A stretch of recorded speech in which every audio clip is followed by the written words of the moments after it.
Presidency describes comments by former President Olusegun Obasanjo as divisive.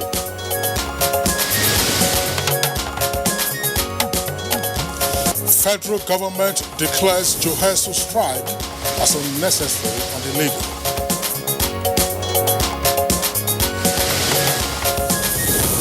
And flood sweeps away 2 children in K2 area of Lagos. State Emergency Management Agency on search and rescue mission. Few people passed through here. You understand that the water collected few people from up there. And on Good Morning Nigeria today, we shall discuss the deregulation of the petroleum downstream sector and matters arising.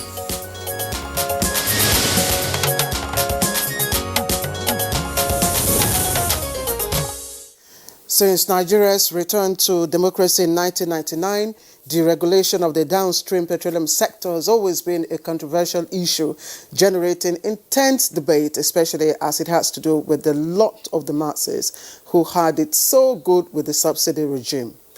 Well, the federal government over time made it clear that petroleum subsidy had amounted to an unfavorable balance of payments serviced by trillions of naira that only enrich a few at the expense of the vast majority of Nigerians. In other words, that petroleum subsidy was no longer sustainable and that deregulation of the downstream sector of the petroleum industry was and is the way to go.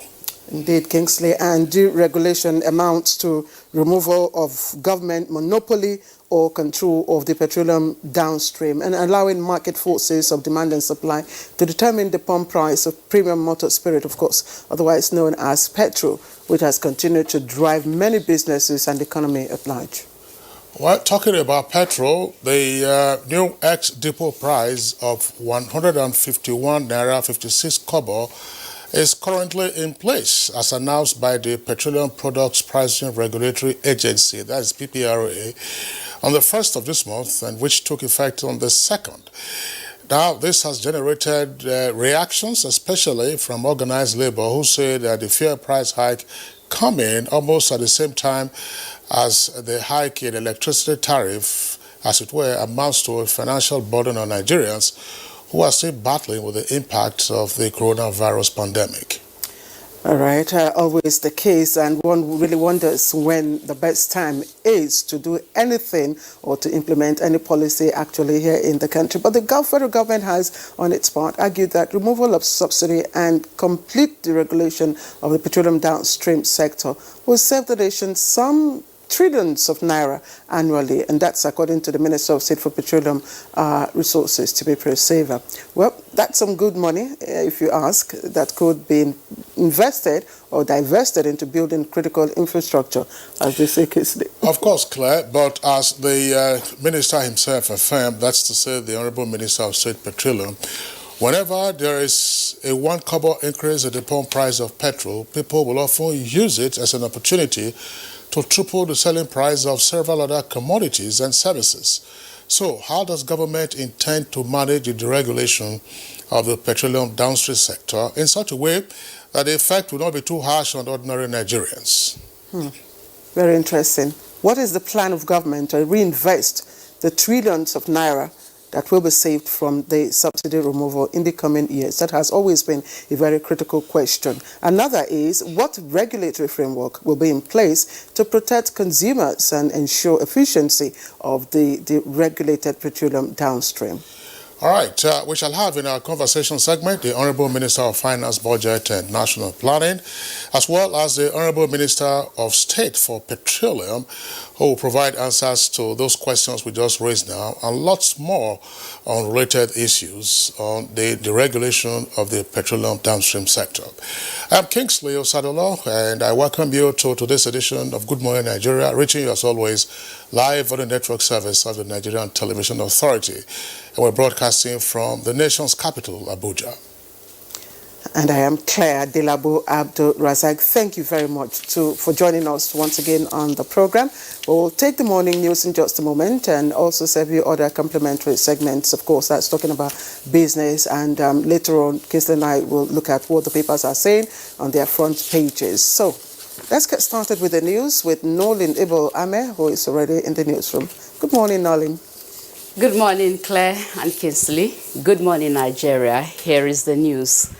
The presidency has described the recent statement by former President Olusegun Obasanjo as attempts to divide the nation while President Muhammadu Buhari continues to build the nation. In a statement by Senior Special Assistant to the President on Media and Publicity, Garba Shehu, the presidency said General Obasanjo has descended to the lowly level of divider-in-chief by his unfair attacks on President Buhari and his administration. The statement said, contrary to the assertions by a few analysts, the recent speech in which President Buhari advised West African presidents against tenure elongation beyond constitutional limits has been consistent with his long-held views on the need to adhere to the rule of law. The recent increase in the number of such leaders proposing to do or actually carrying on in office beyond term limits is sufficient to cause concern among Democrats in the sub-region, given its prospects of destabilizing the states and the region. President Muhammadu Buhari's assumption of office in 2015 prevented Nigeria from becoming a failed state after a long stretch of rapacious leadership. Information and Culture Minister Lai Mohammed stated this in a statement signed by his special assistant Segun Adeyemi.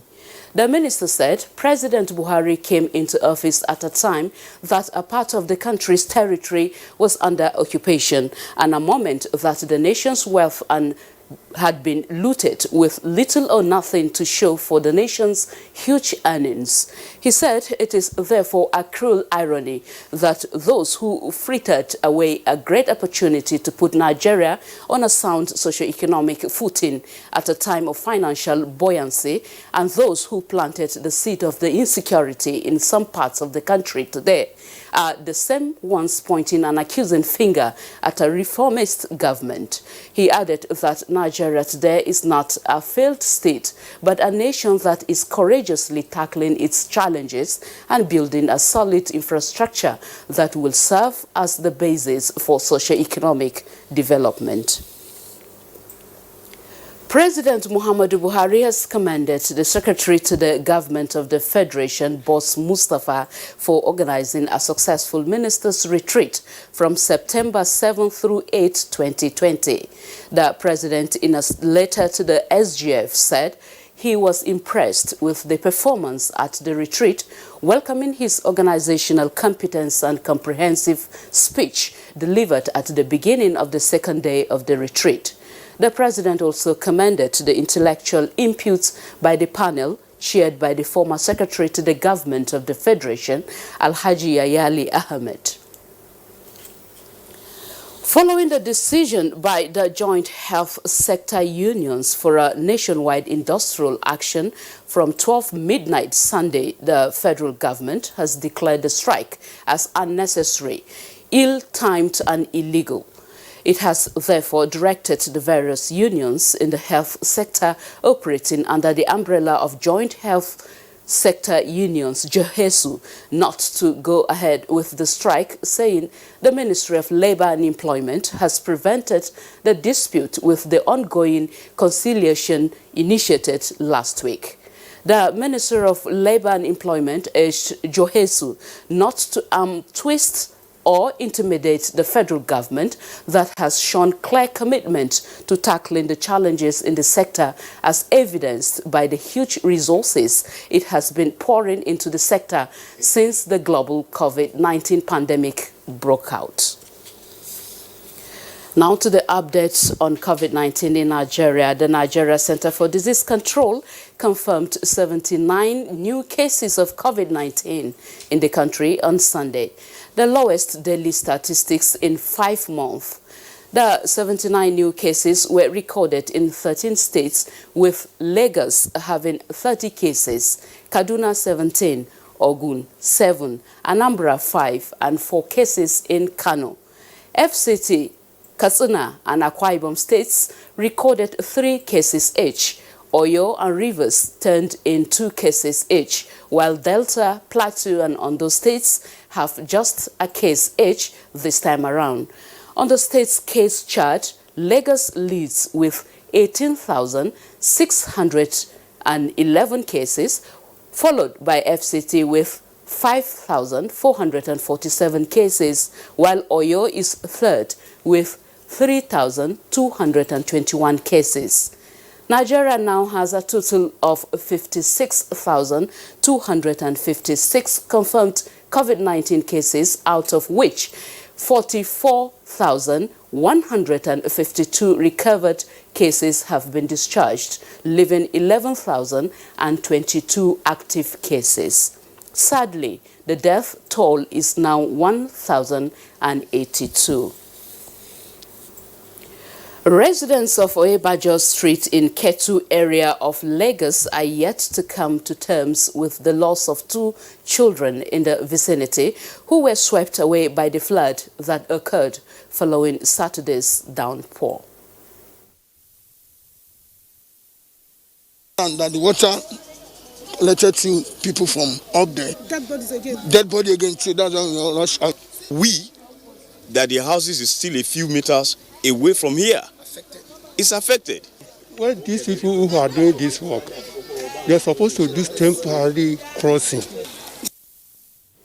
That's the morning news. The program continues with Kinsley and Claire after this break. I am Nolin Ebel Ame.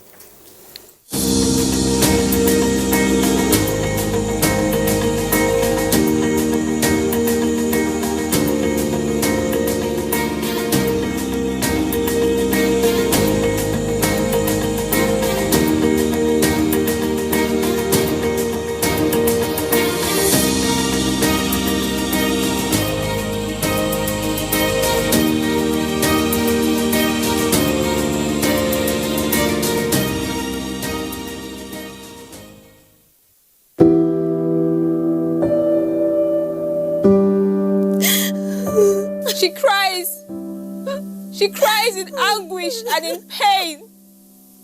She bears the scourge of her grief. She toils in vain for justice and succumbs to silence. He gloats over his malady. Like a beast, he pounces with no remorse. Her cry means nothing. Her pain feeds her shame. Like an orphan, she's left to grieve in solitude. But no more will she cry in vain. Her adversaries will henceforth bear the brunt of their cruelty.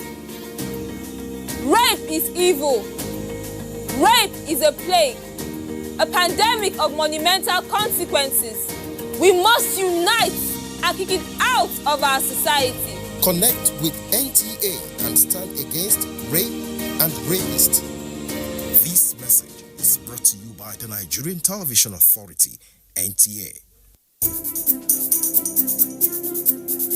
As a strong immune system increases the chances of victims surviving COVID-19, a corruption-free society creates opportunities for citizens to thrive and prosper. Build your immunity. Stop corruption now. Report all acts of corruption to ICPC on this toll-free number 0800 2255 4272. This message is brought to you by ICPC and NTA. Moments can be ordinary. It's what we make of them that really matter. Make the best of every moment, every day, like super moms do with Indomie. Moments to laugh with Indomie. Moments to learn with Indomie. Moments to care with Indomie. Moments to share with Indomie. Moments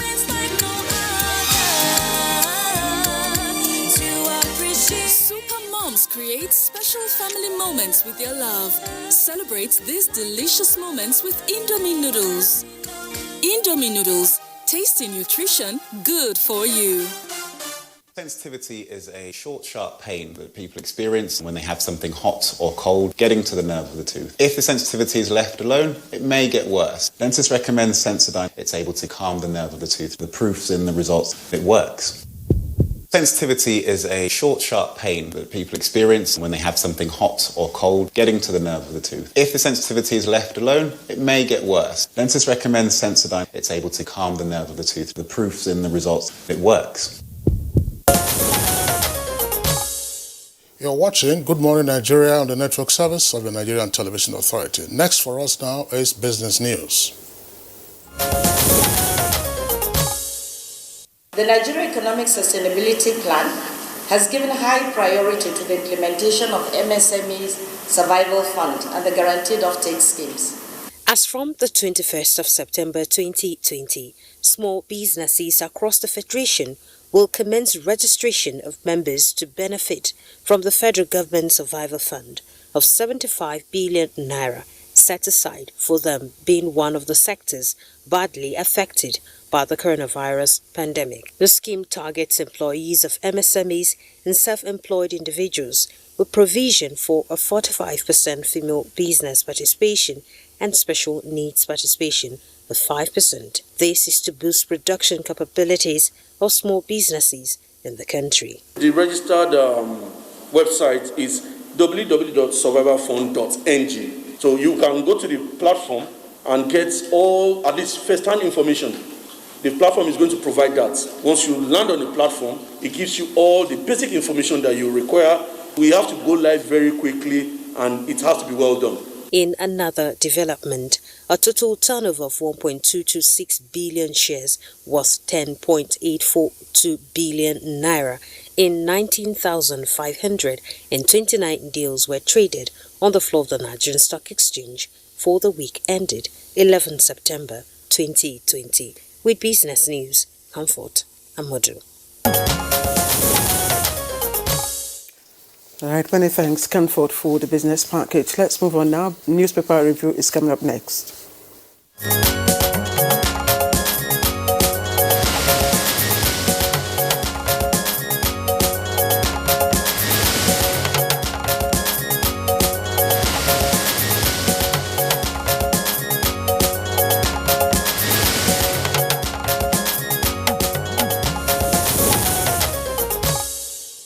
All right, so this morning, our delight to welcome back to Good Morning Nigeria, our regular newspaper reviewer, Bayo Atoyebi. Bayo, good morning and a big welcome to you after some absence for about 3 weeks, I believe. Yes, that's about it. Thank you, Kinsley. Good morning. Good morning, Claire. Actually, I had the take of the Lord. Yes. We hope you're feeling much better now. Yeah, I'm feeling better. I had a slip and I fractured some portion of my leg. And that is it. It's not COVID-19 because the vogue these days, if anybody is seen absent, it is assumed that it's COVID-19. But I think I'm much better. Yes. I'm glad to be back. Yes, glad for the quick recovery. Good to see you. Good to see you. We are delighted that at least you are, the fracture is healing. Yes. Along with the prescriptions by the orthopedic surgeons that attended to you. Well, we're really grateful that you're back with us on Good Morning Nigeria. But don't forget, at this age, it takes a while longer to heal. If it were like some 30, 40 years ago, I'm sure you would have been bouncing up and down. Mine has healed. I think I'm on my shoes today. You're not in the same age bracket with Bayo. Bayo, thank you for being with us. Thank you for having me. All right, okay. So let's get on with it. And Kingsley permits me to start today. Okay. Let's start with the pilot so I can pilot this session. And it has down to, that's the caption, the lead caption. And the writers tell the story. Johesu orders members to begin nationwide strike today and says 15-day ultimatum to government elapsed yesterday, decries Labour minister's alleged no work, no pay threat. And as federal government, Labour rescheduled meeting over price and tariff increases. Details of that you can find on page 8. And work in progress, that's the picture story right there. a view of Moshood Abiola National Stadium being renovated in Abuja, as you can see. And let's take a look at trending stories down. Presidency, APC knocks Obasanjo, says he's divider in chief. And other trending stories, banks non-performing loans rise to 1.21 trillion naira in H1 2020. That's first quarter 2020. And FG sued to compel inclusion of a judge from Southeast among new ones. Page 5. State of the Nation. Listen to voice of reason. PDP cautions Buhari. Falana begins battle over death sentence on Kano musician. And Lagos deploys 1,000 police officers for Edo governorship election. Now, 2,477 bank workers sacked in second quarter of 2020, and that's coming from the National Bureau of Statistics. And just a little bit below the nameplate, NBA kicks against Malami's attempt to reduce its powers, and that's the outlook of the Nigerian pilot. All right, so we also take a look at the Daily Trust below the name flag. You have this headline already read out by Claire from the Nigerian pilot. Obasanjo is Nigeria's divider-in-chief, and that's attributed to the presidency. Details on page 4. Gunmen abduct 17 family members in Kaduna. That's page 6. Health workers begin nationwide strike. Page 62.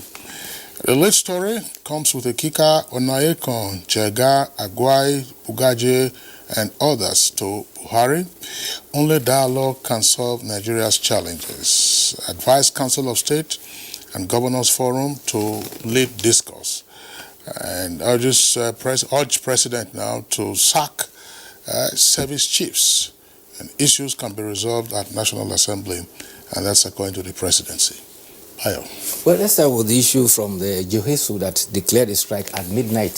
And the Minister for Labour and Employment, Dr. Chris Ngige, has said that it is a breach of Section 8 and Section 18 of the Trade Dispute Act of 2004 to declare any strike where matters are under conciliation. And the minister has enjoined them that it will be very, very inconsiderate to declare a strike now, particularly that there is conciliation going on, and also the nation is in a situation of pandemic. In a statement issued by Charles Akpan, who is the public relations officer for the Ministry of Labour and Employment, enjoined Johesu to consider and rescind a strike that was supposed to have started at midnight. The ministry says that the strike will be inimical to the settlement that is going on. Already, the ministry says that 20 billion had been approved for hazard and allowances for the period of May and June, as well as another 20 billion that is for the period of June. And therefore, they are urging them to consider the critical situation the nation is under the pandemic and to withhold the strike. The other is also the issue that relates to the Nigerian Bar Association. A gazette, number 15 of 2020, issued by the Attorney General of the Federation, is generating controversy. And the gazette affects the payment of practicing fees, stamp and seal for legal practitioners. They are contending that it will affect the annual practicing certificate of legal practitioners because that is a source of revenue for the Nigerian Bar Association.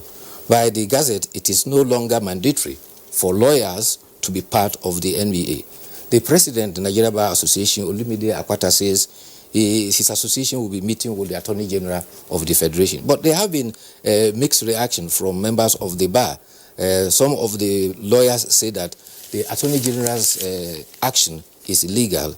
Others say that it is good riddance to bad rubbish. It may be recalled that law was signed in 2007 by the Attorney General of the Federation. Now they are arguing that this was not brought before the Bar Council. The Bar Council comprises of the Attorney General of the Federation and the Attorneys General of the 36th state of the Federation and 20 members of the Nigerian Bar Association. An indication is that in 2007, when that gazette was first signed, it was the Bar Council was also not consulted at that point in time. The other matter of concern, again, which Claire you read, relates to reaction about Nigeria being a failed state. It may be recalled that the former president, Olusegun Obasanjo, has said Nigeria is now a failed state. In a statement from the presidency, it has described the former president as Nigeria's divider-in-chief. Now, I took the pains to look up what is a failed state. And from all indication, a failed state is described as a state whose political and economic system has become so weak that government is no longer in control. Another definition says a failed state is a political body that has disintegrated to a point that the basic responsibility of sovereignty of government is no longer functioning. The Britannica defines a failed state as lacking two critical functions. It cannot perform two critical functions. It lacks authority over its territory and its people, and secondly, it cannot protect its national boundaries. However, there are other categories of nations. Britannica cites Yemen, Somalia, Libya, and Syria as examples of failed states. In Africa, there are said to be about 10 states that can be described as failed states. And incidentally, Nigeria is not one of the 10 states. There are two other categories that have been described. There's one that is called fragile states, and the other is the most worsened state. There are 14 fragile states around the world, and one of them is Nigeria. And this is because the pandemic has dealt serious blow to our economic mainstay, which is the oil, and also the economy of the nation itself, and we are currently facing challenges of insecurity. The other one is most worsened state, and it will interest you that in that category, even this includes Brazil, Venezuela, and United Kingdom in 2019, and it was said that this was categorized as most worsened state. So these are the categories of the world, and from all indications, Nigeria, yes, has challenges, but I don't think we have ebbed down into what can be described as a failed state. The other story of interest relates to the meeting by National Working Group on Peace Building and Governance. They have called on the President and the 36 governors of the Federation to summon and kickstart a matter of dialogue. And their concern are two things. First, to address the matter of insecurity, and secondly, to remedy the nations from the challenges of COVID-19 and insecurity.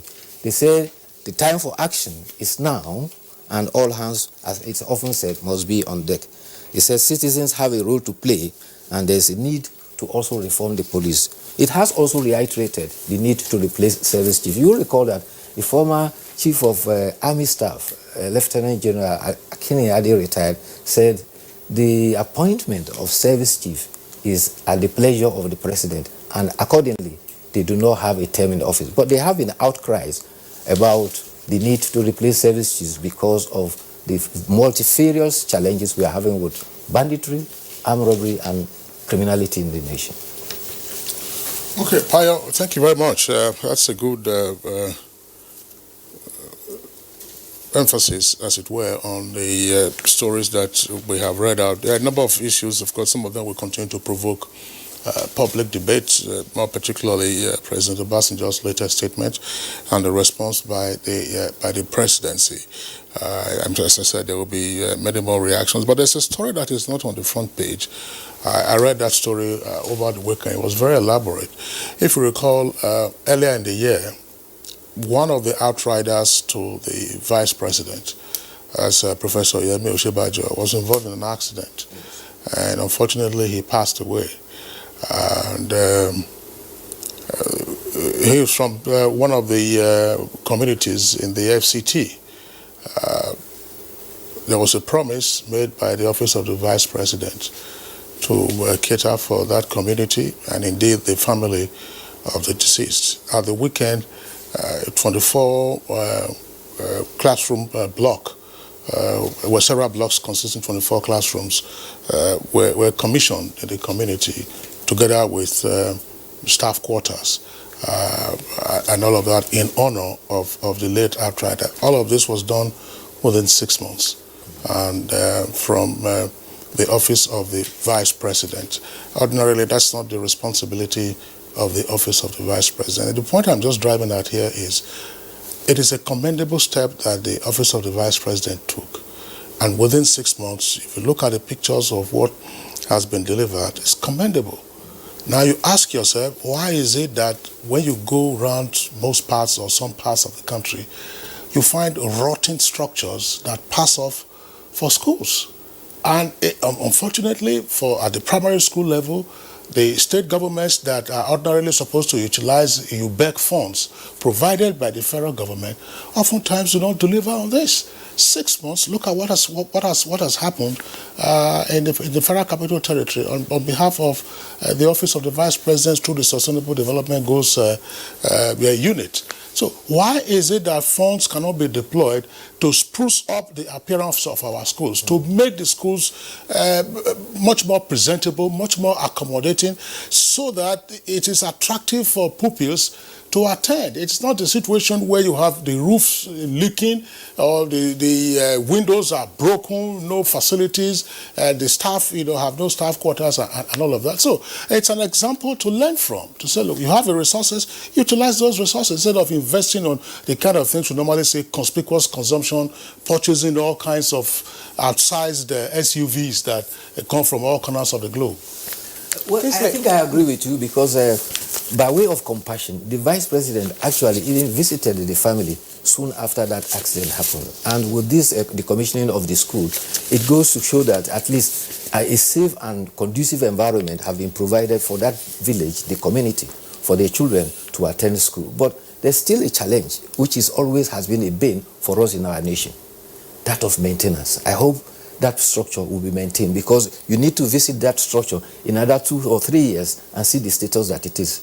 We are very good at providing structures, but we are always very poor at maintaining it and keeping it. But there's no gainsaying the fact that a conducive environment is very ideal for students to learn and be able to at least acclimatize for the purposes of improving their intellectual capacity. And that is a very good gesture. But the other issue you mentioned is the issue of superb. With the superb, there's always a challenge. State governments are required to provide counterpart funding to be able to access superb fund. Most often than not, this is not forthcoming. That is why most of the time, superb is crying, the funds are there, please come for them, but nobody seems to be coming for it. And that has been one of the challenges for the deterioration of our schools.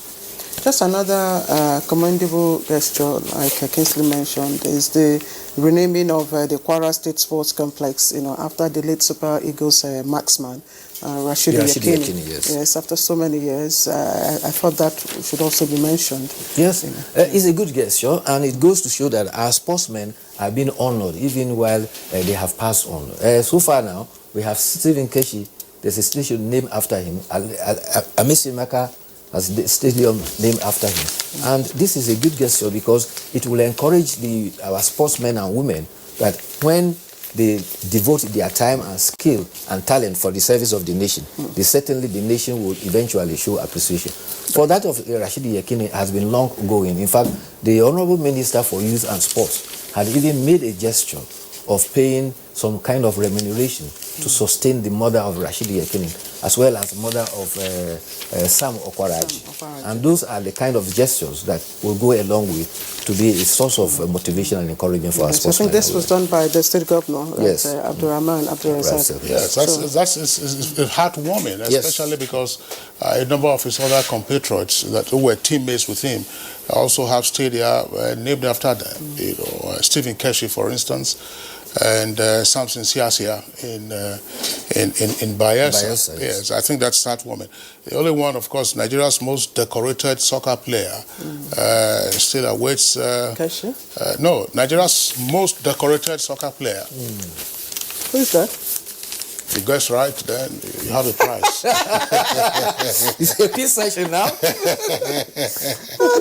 Okay, I'll take that up. All right, Nwankwo Kanu, Nigeria's most decorated player. I should have known. Oh my God, I should have known. That's simple. Yes, Nwankwo Kanu is Nigeria's most decorated player. Yes, you can see him. One African footballer. All the laurels available to be won in club soccer, the Olympic winning team. Yes, that's right. All right, Bayo. Olympic gold medalists, on and on. You name them. Yes, Mary Yali. Bayo, thank you very much. Thank you for not issuing the red card. No, not today. Not today. All right, this is Good Morning Nigeria. We're moving on now. When we come back, we'll start our conversation. Don't forget, we're looking at the deregulation of the petroleum downstream. And we have two big heavyweights. Chowder, non-stop. Non-stop chowder. Let's go. Oh, stop. They are germs. You will fall sick. Daughter, why don't you stop them? Mom, stopping the kids from playing stops the learning. That's why we stop the germs. Indeed, Safeguard fights against germs. Safeguard removes 99% of germs. Why don't you stop them? We have to stop. Not the kids, but... NTA TV College Jos, an affiliate of Ahmadu Bello University Zaria, is currently admitting students for its ordinary diploma programs in television journalism, television production, and television engineering. Interested candidates are advised to obtain relevant information concerning eligibility at our website at www.ntatvc.edu.ng or marketing department of any NTA station nationwide. For further information, contact Assistant Director, Marketing, NTA TV College Jos on 0803-314-4383 or the Academic Office of the College on 0806-980-9807. Announcer, Registrar.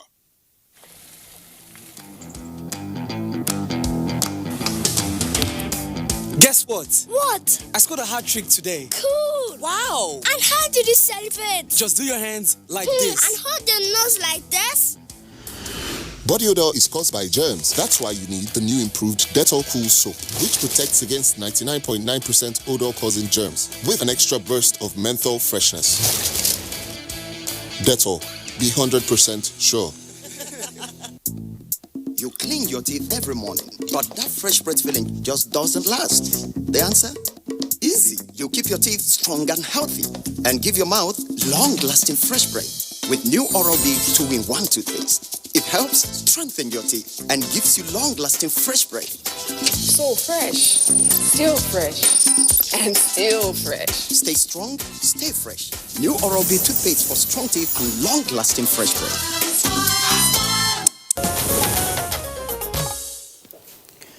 Yes, once again, if you've just joined in, this is Good Morning Nigeria on the network service of the NTA. Now, our conversation this morning is on deregulation of the petroleum downstream sector and, of course, other matters arising therefrom. So, let's listen to our background report put together by our correspondent, Oyemi Ajayi.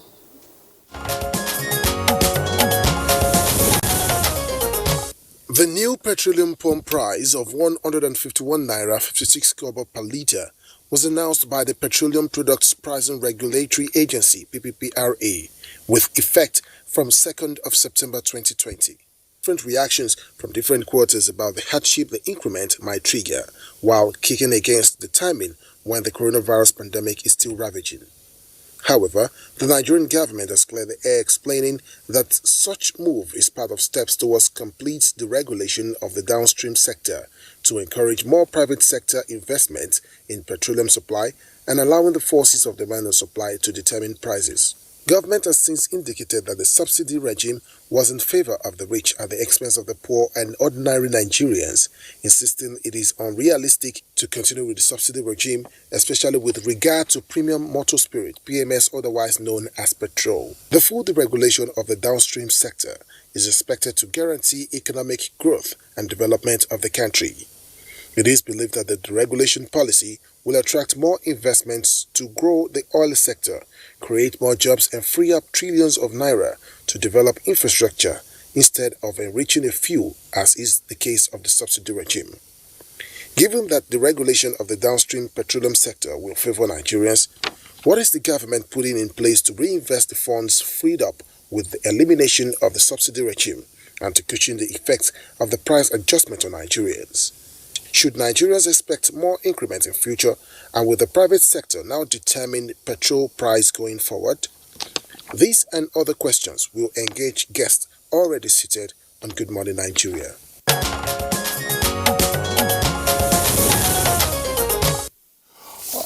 All right, many thanks, Oyemi Ajayi, for that background. With us in the studios to discuss this issue, would like to welcome the Honorable Minister of State Petroleum and former Governor of Bayelsa State, Chief Timipre Silva. Honorable Minister, delighted to have you with us on Good Morning Nigeria. My pleasure indeed. Okay.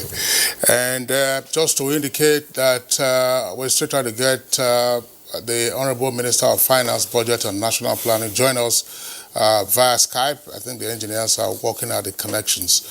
Once that is sorted out, Claire, I'm sure we will we'll get her to be part of this conversation. But so let's begin with the Honorable Minister of State Petroleum, Chief Timipre Silva. We are, as it were, already in an era of full deregulation of the downstream of the petroleum subsector. What does this mean? This means that petroleum products, the price of petroleum product at the pump will be determined by the market forces. It is not going to be subsidized as it was being done by the federal government, by the government. So now, my marketers are expected to sell at a market parity price. Is that how simple it is? That's how it is, because what government has done is to back off from subsidizing the product at the pump. Because before now, what was happening is government bought this product for a price and sold it at a discount to the public. So that actually occasioned a lot of losses on the side of government, and government had to subsidize because of that. But now government is backing out and allowing market forces so that market forces to determine the price. Okay, now market forces in simple economics will relate to demand and supply. Exactly. All right, so let's look at the demand side. Let's also look at the supply side. The demand side is local consumption, not so? Yeah. Supply side, where is our supply coming from? Well, for now, our supply is mostly coming from imports. As we all know, it's mostly coming from imports. And that doesn't really have any impact on the price, as people will say. The only difference that will happen if it were our supply was coming in country would have been the freight price. But whether it is coming from outside or it's coming from within, it will be about the same cost, because when you import, the only difference is that you will have to pay the freight, but it's the same cost of crude, and whether you are refining here or not, you will have to pay market price for the feedstock, which is the crude. Let me go back again to the deregulation. I really want to understand it. When you talk about government removing subsidy, and when government was subsidizing, there was a structure put in place that aided government to effectively, supervise the price. So, within this regime, are we pulling down those structures, like those I think PPRA that fix the price and all that? Are we also pulling down? We are not going to completely pull down the structures, because we still need to play that role of regulator of the sector. If you look at it, you didn't pull down FAN because you deregulated the airline sector. We didn't pull down the central bank because we deregulated the banking sector. So even for now, we will not pull down PPPRA, because it's very important for government to keep a close eye, to protect the consumers. Because when you completely take off your eyes as government, private sector can profiteer on the people. We know that, the preoccupation of private sector is to make profit. You know that. That is their main preoccupation, to make profit. So if you allow them to just make profits at the expense of the people, they will. So government will still have to keep an eye. And how do we keep an eye? It will be through PPPRA and those other structures that are already in place. So specifically, what will PPRA be doing? PPPRA will watch, because what we are saying is we look at the landing cost of the product at this time, and we look at the landing cost, and then we advise to say, look, this Because everywhere in the world, there is a recommended retail price of products at the market. Here, we must also have those recommended retail prices. It's only in Nigeria that people can buy things. I remember, I spoke to somebody some time ago. Let me just digress a little. He brought in telephone sets imported from China at 11 naira per unit, and he sold them at about 200 naira, 1,000 naira per unit. That can only happen in Nigeria, because it will not, no other country will allow that kind of profiteering on the citizens.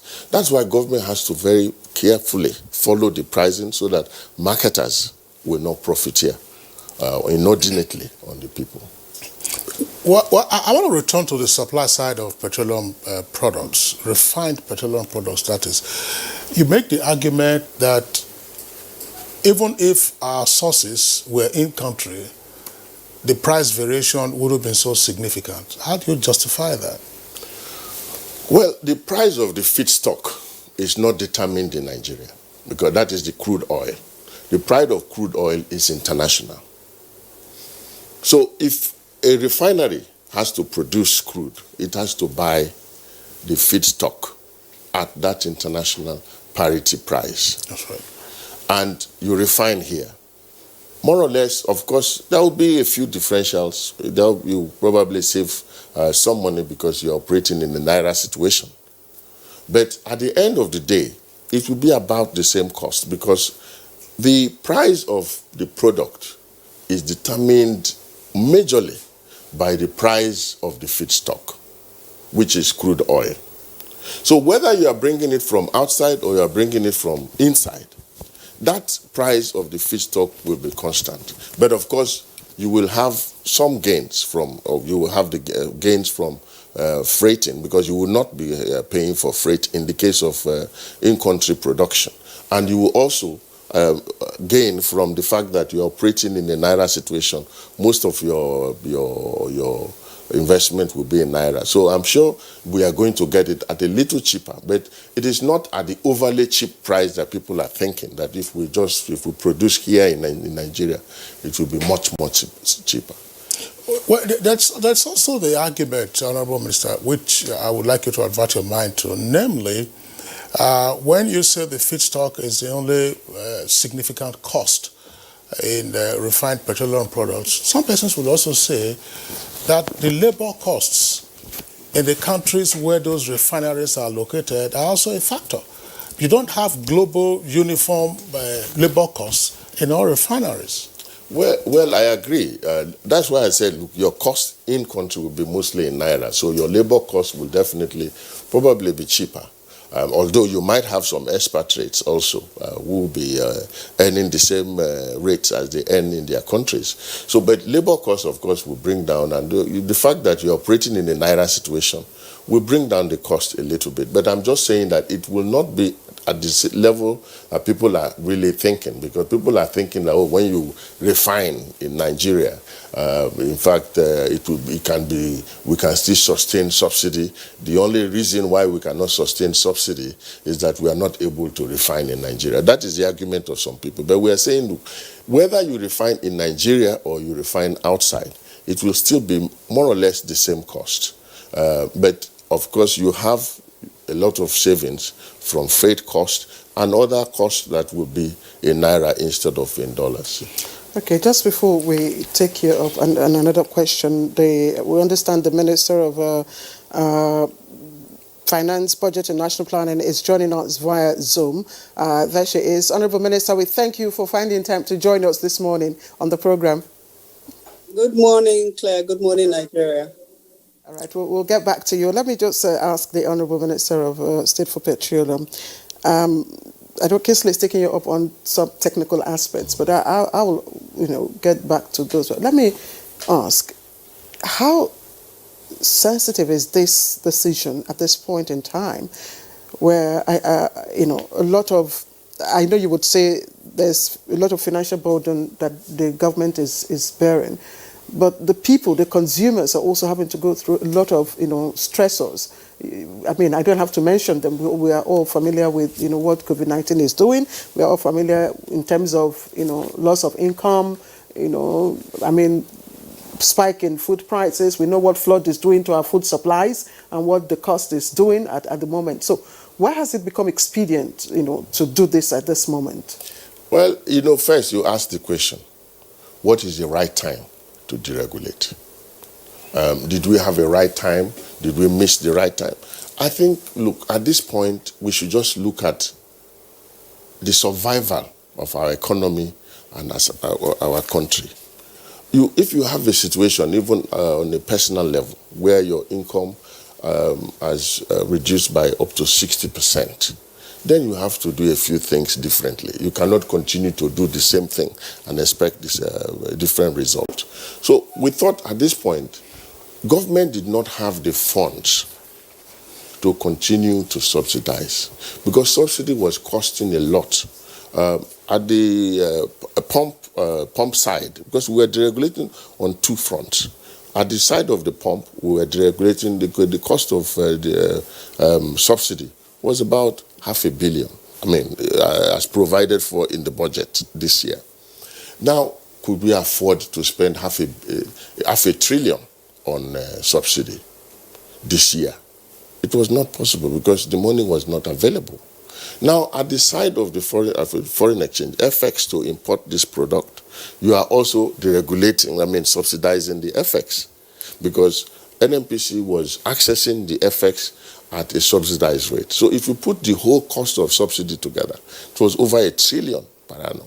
Now, how can you, right now, in this situation of COVID, expect that government can raise the funds? Because you know that at the time this deregulation was announced, oil was already approaching the negative territory internationally. That means it was almost not selling at all. People were actually paying other people to come and evacuate the oil. That means they had to pay people instead of people paying for the oil. It was really that bad for the country, and we had to look at things. And every government, if you look at the history of Nigeria, almost every government in recent time, have been trying to achieve deregulation because it has been a drag on the economy.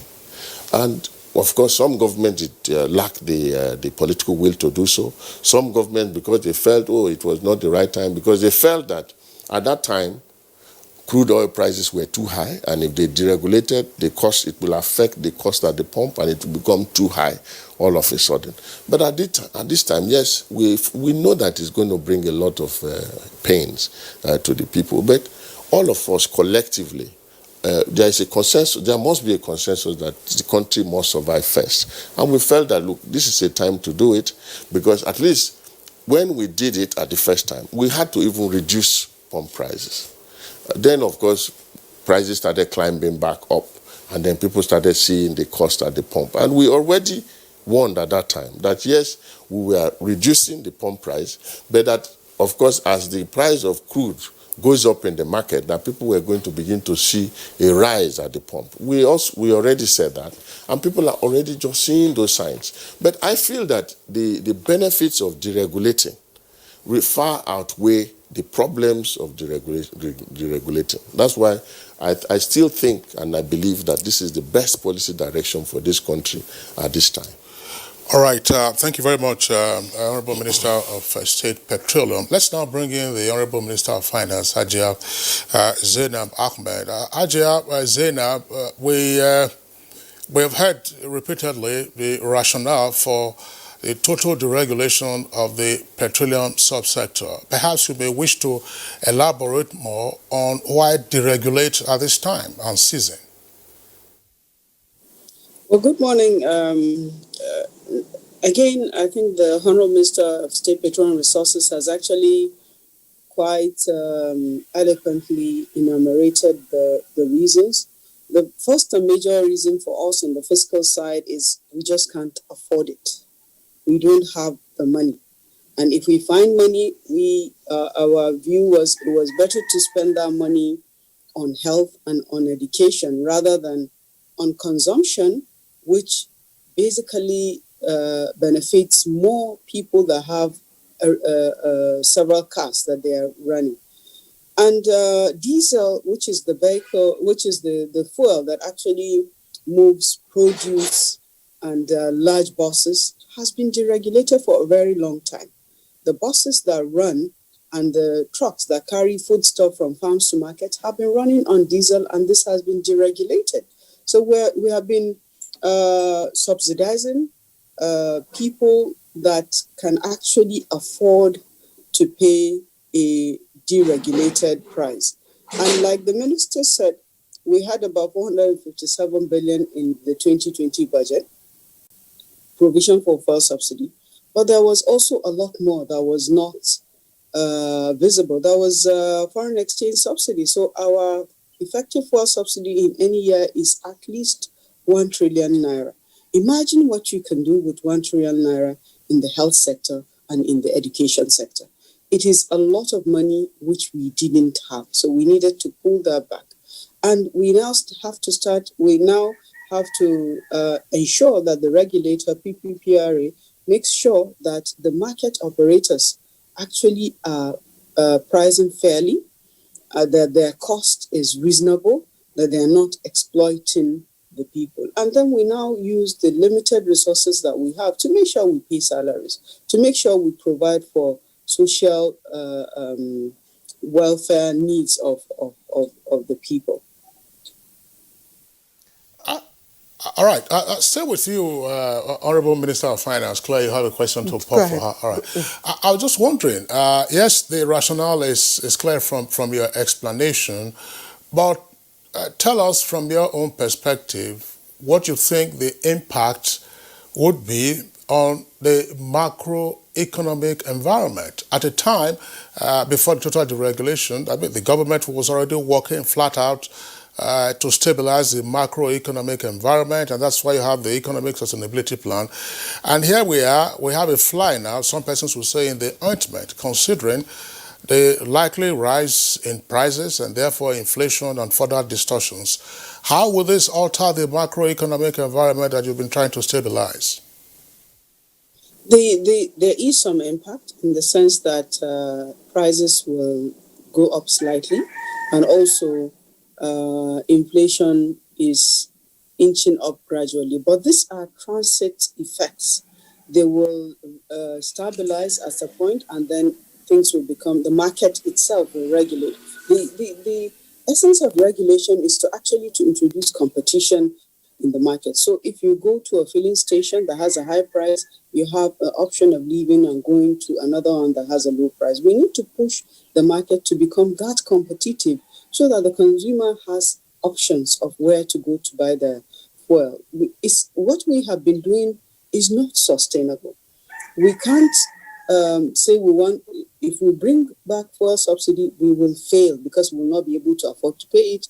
And then the problem of dispute with marketers will come back, and then we'll begin to have fuel queues again. We just can't afford it. And therefore, this deregulation needs to be made to work.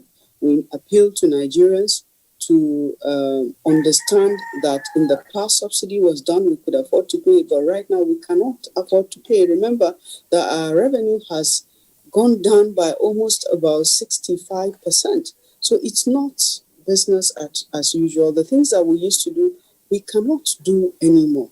So my appeal to Nigerians is to understand that this is the right time to do this. We also, the president especially, is concerned about the difficulties that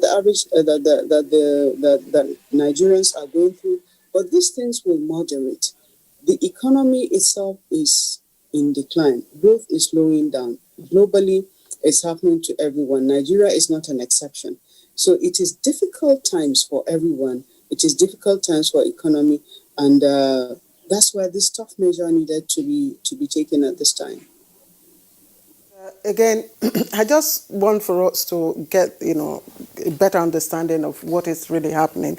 And within the past few years, everybody, all Nigerians, have been very happy with the stability of, the petroleum products. I mean, you could just drive to any of the petrol stations and get your fuel at a stabilized price of 145. I mean, the pricing model that was used, or that has been in use since this past few years, are you saying it is not sustainable?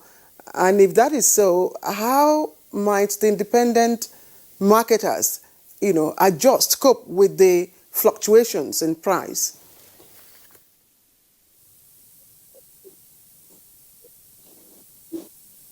So deregulation means you are letting market forces come to play. So the marketers have to take into account there's landing costs, storage costs, transport costs, labor costs, and also they need to have a margin of some profits that they need to add. That's why we said that PPRA needs to be strengthened, because they have to scrutinize those costs to make sure that the pricing is fair and that the marketers are not exploiting the citizens in the process of selling their product. We also made an analysis to see the cost benefit of continuing with the fuel subsidy and pulling it back. And the analysis simply was, we just could not afford it. If we continued, we will have come to a point when we will fail, and then the same crisis that we're trying to avoid will go into, because when you don't pay the marketers the fuel subsidy, they will stop providing the fuel. And NNPC was acting as the sole importer of fuel in the country, because the marketers were not able to import under the conditions of fixing price that government insisted must happen. But it's not sustainable, so we can't continue to do this. In fact, any subsidy that we do now, we must target subsidy specifically not for one and all, but to the segment of the society that really needs it, and also to productivity rather than consumption. Productivity means if you, for example, subsidize production of produce, farm produce, that is productive activity. But consumption, you're just, especially for fuel, we're subsidizing the rich and the middle income people that have cars. Buses, trucks that carry produce, and mass buses, they use diesel. That's what the people use. Not the people don't drive personal cars. Anybody that has a personal car should be able to afford the cost of running that car. Thank you. We'll get back to you, Honourable Minister, back to the Honourable Minister of State for Petroleum. How might, marketers get their supplies? Is it still through the NNPC? Is the NNPC still holding on to its monopoly of acquiring? That is the whole idea of deregulation. The marketplace opens up, and now instead of NNPC being the sole importer, marketers are expected to also import and sell at market parity price and make their money. That is the whole idea. Right now we are still at the first bump, so we are trying to surmount it because of all the hue and cry. But I believe that in the end, it's going to open up a major sector for Nigeria. It's going to create a lot of employment. Deregulation will enable a lot of things. In addition to the marketers making their margins and opening up and actually expanding their business, it also means that we can now get refineries to operate commercially. And of course, if refineries can operate commercially, you can imagine what that will do for that sector as well. It will attract a lot of investment into the refining sector. And of course, if the refineries are all functioning, it will create a lot of jobs and a lot of opportunities. We need to open up this economy instead of always trying to hold it back. You know exactly what happened with the banking sector when the banking sector was deregulated. Things almost exploded in that sector. And today we know how much employment and opportunities that sector has created in Nigeria. You also realize what happened in the aviation sector. What that did, a lot of employment was generated, a lot of wealth was created, a lot of opportunities were created. We believe that deregulation is going to create a lot of opportunities.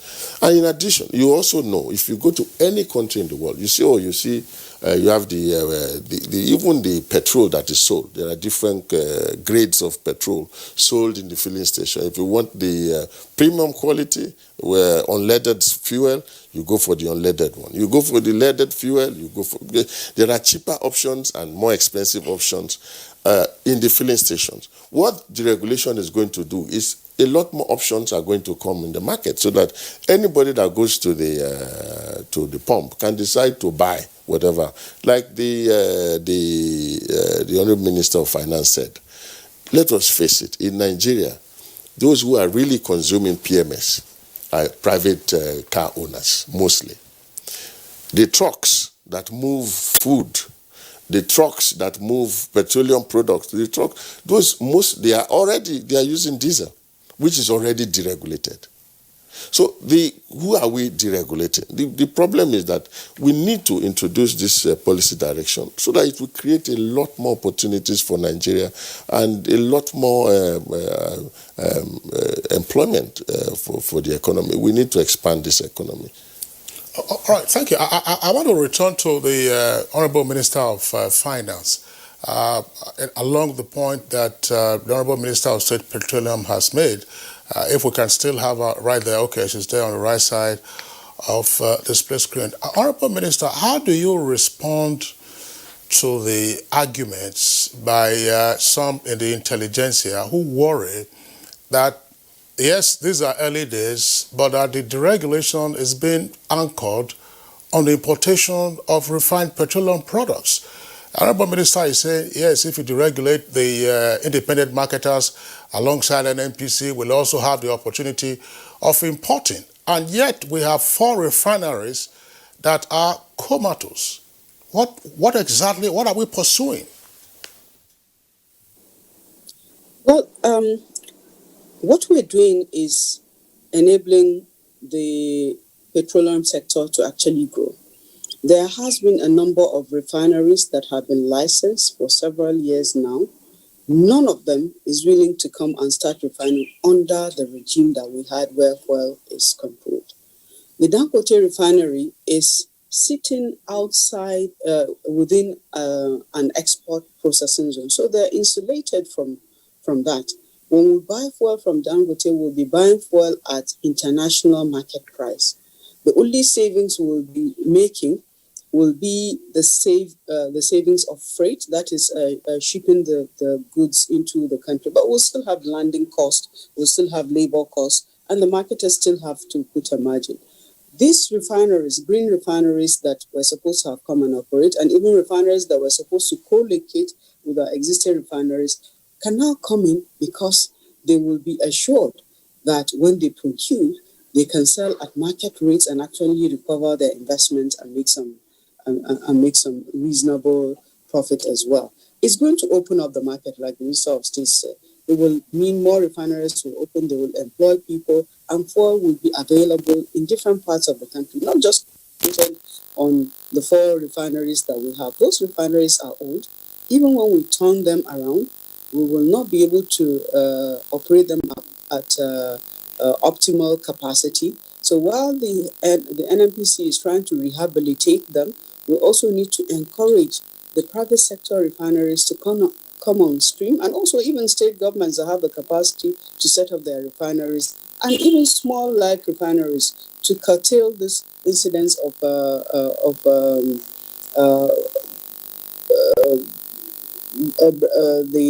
vandalization of our pipes with crude refining. So if we license small people that are able to produce, knowing that their price is going to be market determined, everybody will be better off. There will be fuel everywhere, and the market forces itself will stabilize and force the price to go down.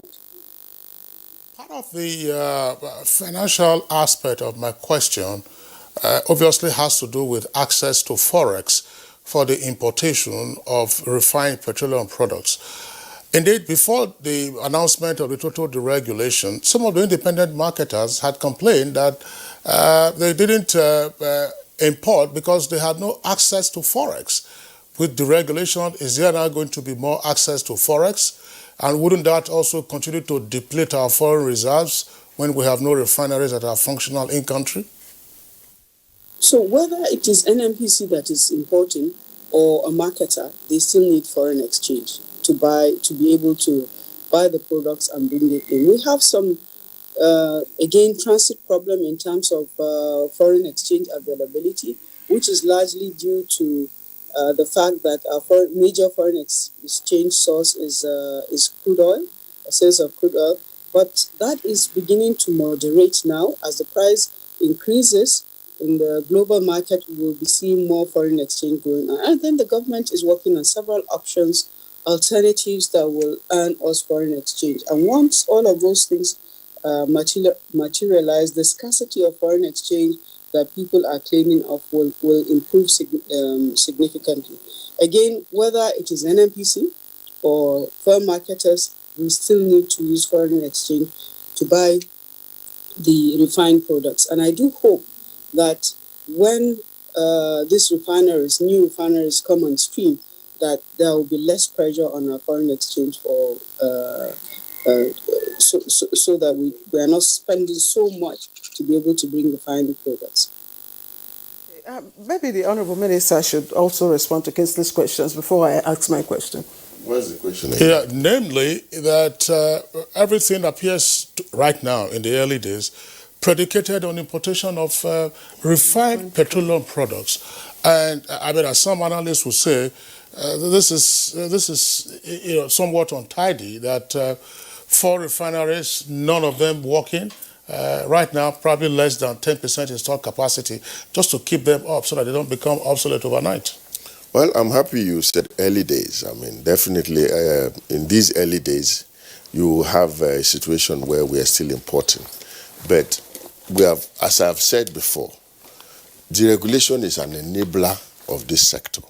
It's going to enable the repair of refineries, for example. Right now, we're already beginning to get a lot of interest from professional refinery managers who want to come in to manage our refineries for us, because they believe now they can operate the refineries commercially. Before now, you couldn't have gotten those interests because the refineries were all operating at a loss. That's why the refineries could not really operate optimally. Because if you refine the product and you are not able to even recover the cost of refining and you're selling, then it becomes a problem, because in the long run, you will see the effect, the net effect. That's what we are seeing now. The net effect of what we have been doing all through for a long time, subsidizing fuel, is that we couldn't fix our refineries, because now the refineries ran down and we couldn't even get the funding to get the refineries back on stream. But with deregulation, that is already over. We believe that you will see in the coming days, I mean, after these early days, as you've mentioned, things will pick up and people are going to be encouraged to come in to invest. Even private investors in Nigeria will be encouraged to take up those refineries and invest, because in the end, you refine. We are not refining just to be able to meet the demand in Nigeria. We want Nigeria to become a net exporter of the product as we used to be. And that means that we will also be able to earn foreign exchange from exporting refined product. So you'll be exporting some crude, you'll be exporting some refined product, and you're going to be earning more for the country. And those are all the opportunities that this will open. Yes. I know, just one point, while we're talking about the excitement of expecting professional refinery managers to come take a look at 4 national refineries. I want to ask this question because it's come up several times in our conversations. President Buhari attended the Russia-Africa Summit in Sochi. That was in Russia. Yeah. And one of the takeaways from that summit had to do with the interest of the Russians in helping to get our refineries back on track. The president was also in Saudi Arabia, and Aramco, that's the Saudi National Oil Corporation, indicated interest in helping our downstream sector, more particularly our refineries. Why haven't they come? Or if they have come, why is work not already in progress? Or Was total deregulation a condition for their participation? No, that was really not a condition, but that will enable their participation.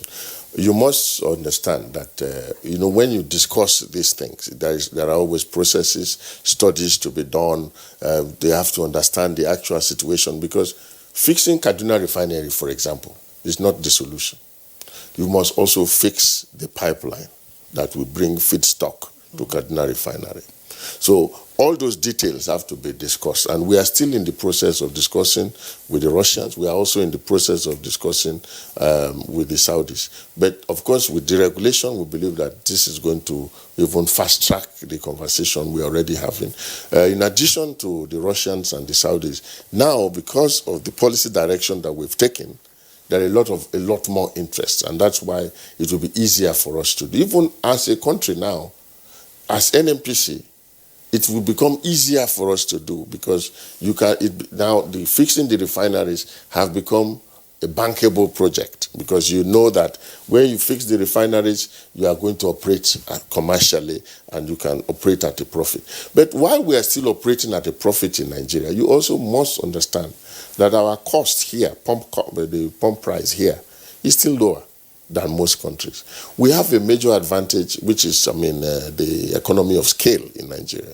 Because of the population, we can still produce at a lower unit cost than most countries in Africa.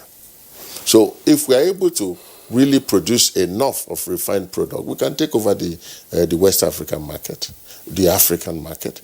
And today, even at the pump, no matter how you say, what you say about deregulation and so on, our price is almost half the cost of the product almost around the whole of West Africa. We've shown you the prices around West Africa. It is still cheaper here in Nigeria, and it will continue to be cheaper, because for us, we have this advantage of size, which they don't have. We have an advantage of, some countries do not even have the foreign exchange base to be able to import the product on their own. Sorry, please go ahead. No, go on, please. I just want to, at what capacity are we producing at present, as at today? Refining?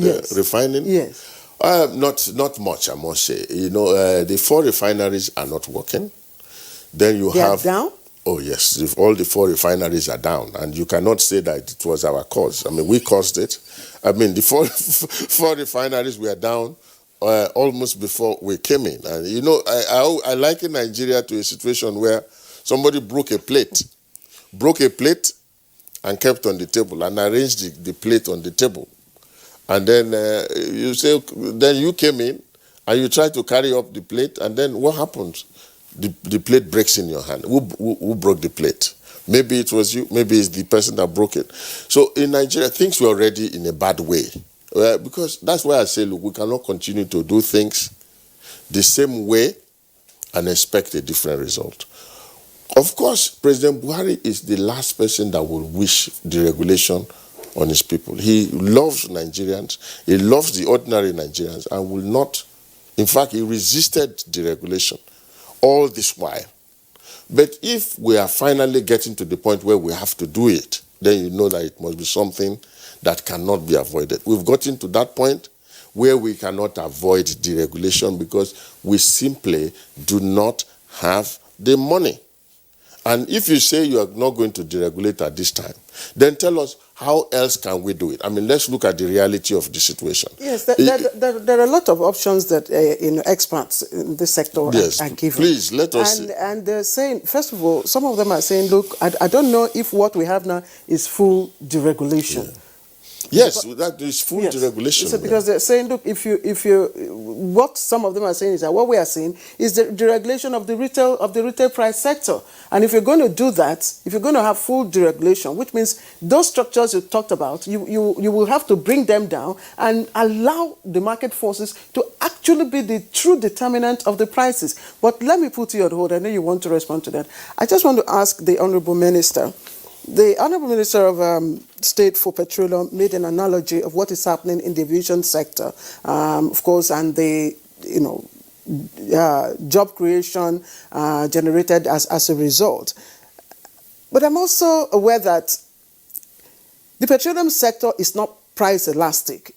Whether you increase it or you bring down the price, it doesn't affect the demand. The demand is constant. People would always use their vehicles, they will always use their generators. Secondly, when you increase price of petroleum products, it has an endemic effect on other variables. I mean, people will also pay for their vehicles. I don't know how many trucks or conveyors of foodstuffs that use diesel. People will pay transport. People will pay NEPA. So many things and all that. I'm wondering, what in the event that the price of the fixed stock goes higher and higher, rises, such that the retail price of petrol becomes unbearable for the consumers? What happens? Are you going to say, okay, market forces stay, let us regulate again? Well, you are looking at a scenario that is perhaps the worst case and is very, very unlikely to happen. Not that it cannot happen, but it is true that food prices are going up. And like I said earlier on, sensible subsidy should be subsidy that is done on production, not on consumption. Because when you put gas in your car, you burn it and you have to put it again and you burn it. So it's like you said, it's the price is not elastic and people will always need fuel. But if you move your subsidy to production, for example, if we now change the regime and say, okay, any trucks that carry food or produce, the diesel price is subsidized. That you're subsidizing production, because it means food items that will get to the market cheaper. But as long as we're subsidizing consumption, whether it is fuel, whether it is electricity, there will always be the propensity for gaming the system, and then there's always the fact that you're subsidizing everybody, and it's not everybody that needs this subsidy. So subsidy has to be carefully targeted at the people that need the subsidy most, and at the point in which the subsidy is not makes more sense. It doesn't make sense to for somebody that has a fleet of 5, 6, 7 cars in their house to be subsidized. It does not make sense. It makes sense if what you're subsidizing is mass transit buses or vehicles that are carrying food items to the market. So the way we have been subsidizing is harmful to the economy, is not sustainable. We have to stop it. But government is a continuum, and also government continuously monitors what is the pulse of the economy and what is happening to people. And President Muhammadu Buhari has the sympathy and the concern for people. And wherever he sees pressure is too much, he will find a way to ease up. But it will not be returning for a subsidy. It will be, how do we help the people that are hurting the most? That should be our focus.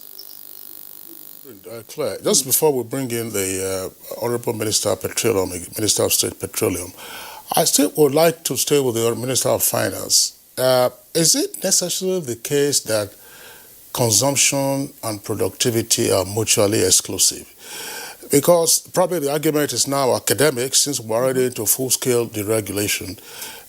I've heard it repeatedly, even in the course of this conversation, that it is the elite mostly who are being subsidized. Diesel was deregulated during the Obasanjo administration, and so those who have 4 or 5 cars are the ones who are being deregulated, like who are being subsidized. What then do you say that on account of energy inadequacy, persons who run their own businesses, even with the so-called I better pass my neighbor generators, which rely on petrol and are in productive businesses, SMEs or MSMEs, whether in the fashion industry or service industry, these are persons who also consume fuel, who also consume petrol. So it's basically, I mean, some persons will say that consumption and productivity are not necessarily mutually exclusive. What's your reaction to this before we get into more substantive aspects of our conversation? You're right. It's not just the rich that use fuel. It's everybody that uses fuel. But you need to look at what is the quantum. What is the proportion of the people that use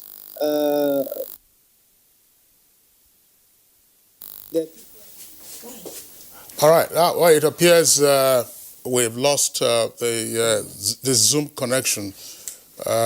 We've lost the Zoom connection to the Minister of Finance. We're going a short break now. When we return from this short break, we will relaunch and then continue with aspects of our conversation. A new edition of TV Guide is out, featuring great personalities from all walks of life. Expository interview with a young TV presenter who shows passion on what she does, Morayo Afolabi Brown of TVC.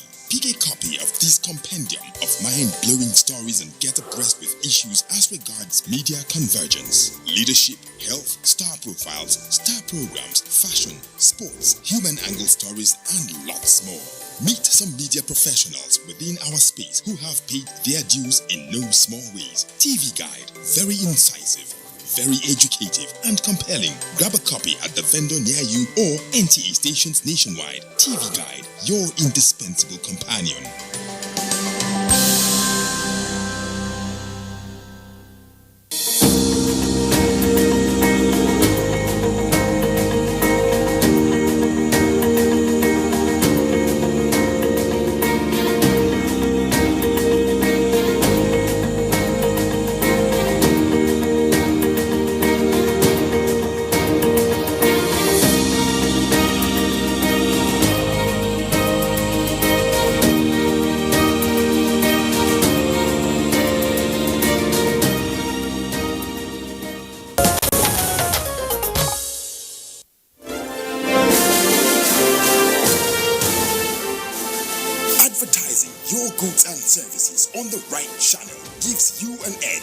Your competitors. NTA News 24 has all the platforms for your target audience. The station is on DSTV channel 419, GoTV channel 46, StarTimes channel 101, and Free TV channel 703. With our digital format and wide range, we can reach your customers in next to no time. We are eager to promote your business, goods, and services. So, partner with us for a very rewarding business experience. For more information, please call Henry on 0803-379-0884 or visit our office at NTA Headquarters, Area 11, Garki, Abuja. NTA News 24. News and more news. You are watching NTA, Nigerian Television Authority. For more information and news updates, visit our website at www.nta.ng, or you can follow us on Twitter at NTA News Now, or you can like us on Facebook at NTA Network News. Stay connected on our YouTube channel at www.youtube.com/NTA News Online. Watch our live stream at www.nta.ng/live. NTA, you can't beat the rich.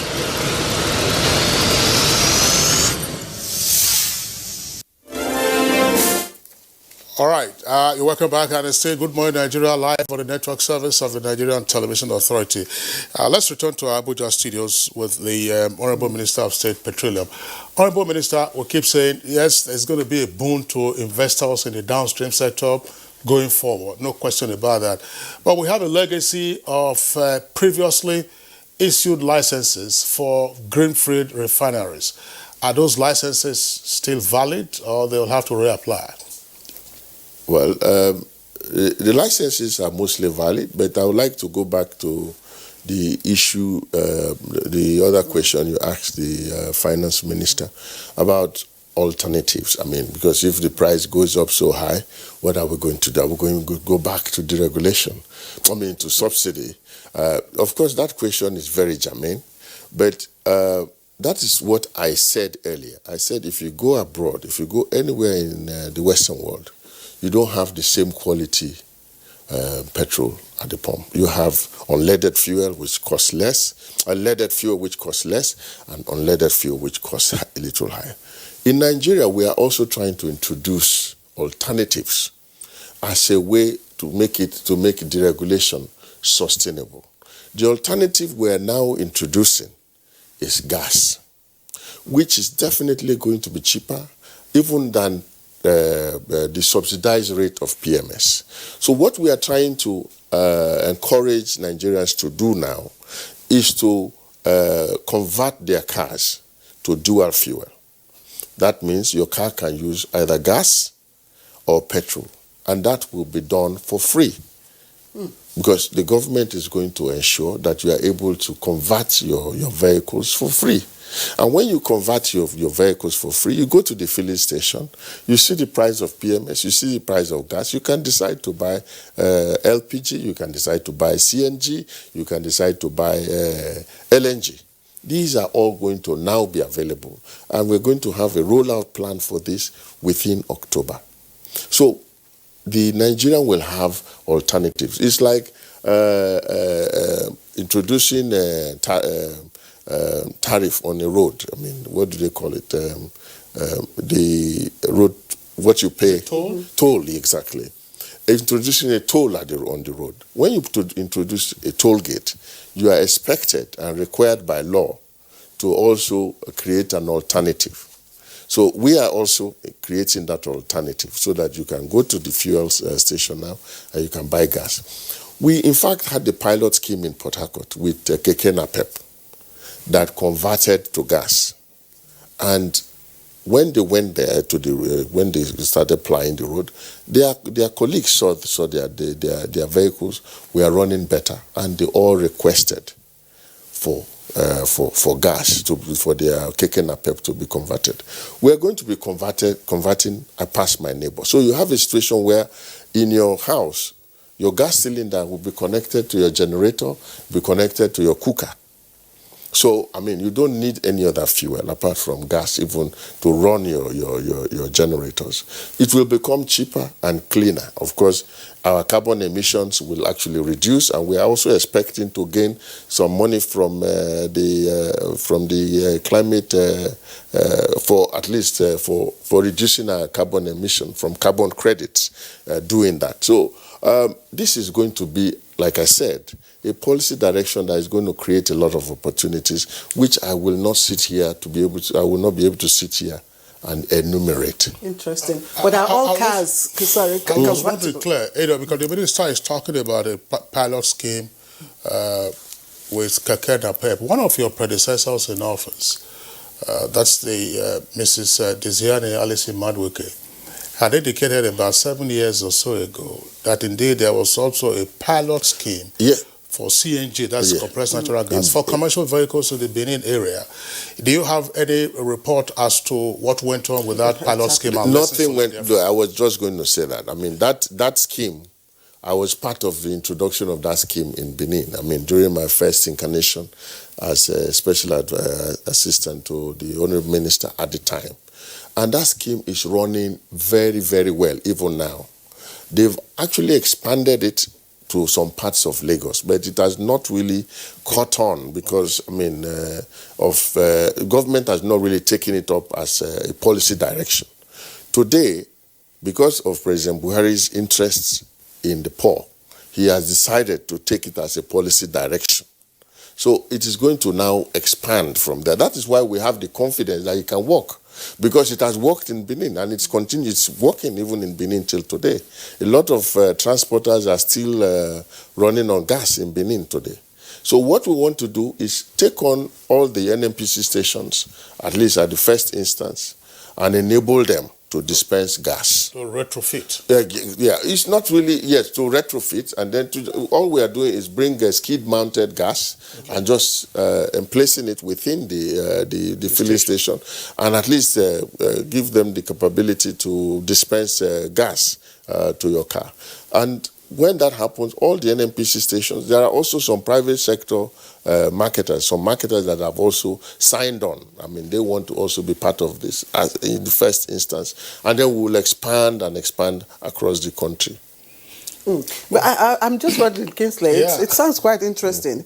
And, at least that will cushion whatever, impact on those users. But what cars are we looking at? Are all cars? Every car can convert. I mean, we're talking about cars, we're talking about Keke Napep, we're talking of generators, we're talking of everything that can run on fuel can also run on gas.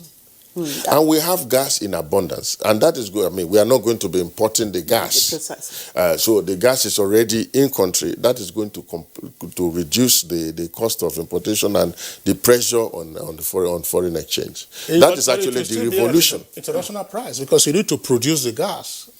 Yeah, but whether it's at international price, yes, you are very correct, because as far as I am also in support of that, because you have a situation, Nigeria must earn foreign exchange as a country. So if you have a situation where you sell your gas and your crude oil all in naira, then it will be a problem for us also at the other end.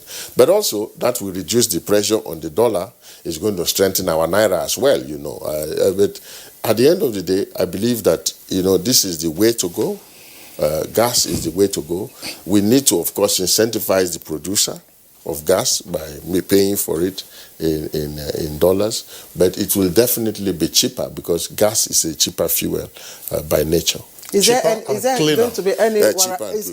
going to be any warranty on if I convert my vehicle in case of any damage to engine? In fact, your car is going to run better on gas because it is a cleaner fuel, and it actually will ensure a longer life for your cars as well.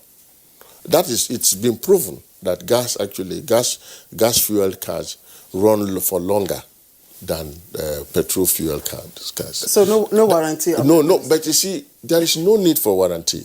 The thing is, gas is actually gas is a superior fuel for your cars, and it's cheaper. Well, I understand what Claire is saying. If you recall, I understand what she's trying to say. Yeah, I understand. But I mean, first of all, the warranty will come from the provider of the gas cylinder, those who retrofit your car.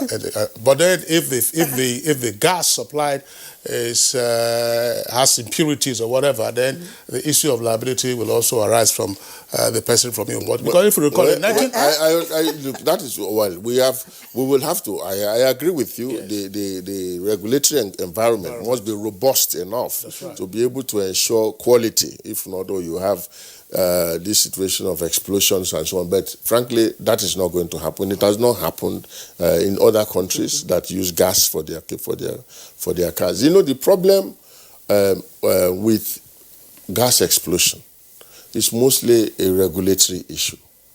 The fact all kinds of quacks go into selling gas in Nigeria.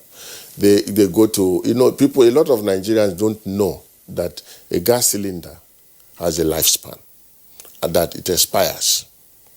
And unscrupulous business people will go abroad, import expired cylinders, and come to Nigeria and sell. And in the process, sometimes most of the explosion come in the process of decanting gas.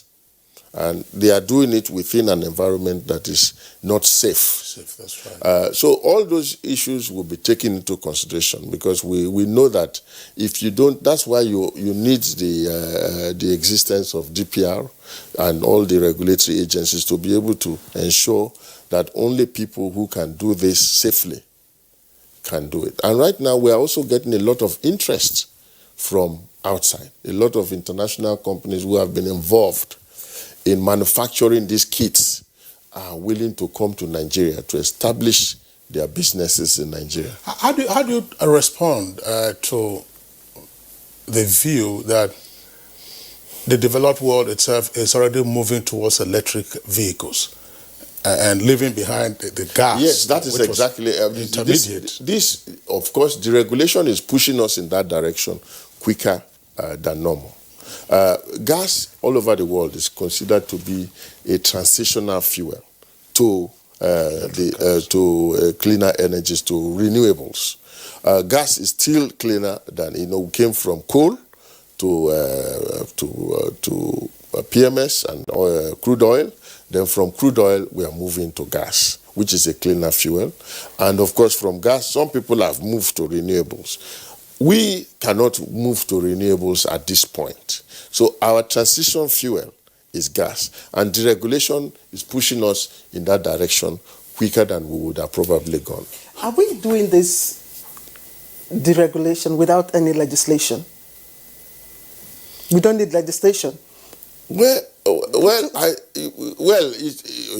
I I'm sure that the legislative environment is quite robust to be able to accommodate deregulation as it is. Maybe going forward, there might be a need to have a specific legislation for deregulation. But as it is, the legislative environment in Nigeria is robust enough to still accommodate the regulation. To protect the interests of the marketers? Exactly. That's why we are saying, look, we are not going to take away all the structures that will help us to check the marketers. Well, in 1973, the administration of General Yakubu Gowon enacted the Petroleum Equalization Fund, otherwise known as PEF. PEF is a subsidy dispensing establishment. With total deregulation, what happens to the Petroleum Equalization Fund? First and foremost, you see, we are now in the process of passing the PIB. The PIB actually will ensure that PEF will not exist as PEF or PPPROA as PPPROA. They will be absorbed into another body that will be formed to at least regulate that sector. So they will not exist as they are. As desirable as PEF is, I must say, I do not still believe that PEF is completely undesirable, because whether you deregulate or you subsidize, you still need some kind of parity in the market. So you don't have a situation where the product is sold at an overly different rate because of the cost of transporting it. But we also believe that with the introduction of gas as a fuel, the expenditure on trucking will also reduce, because what we do with PEF is that we pay the tankers, the marketers, for the transport of the product to the extreme areas, so that they can still sell at the same rate as it is sold elsewhere. So we don't want, this is still one country. That's an integrational body. I see PEF as an integrational body to keep Nigeria one, so that it doesn't look like we are in different countries where in this extreme fuel price is sold at this level, and then at this other extreme it is still sold at this level. So we will still need that kind of...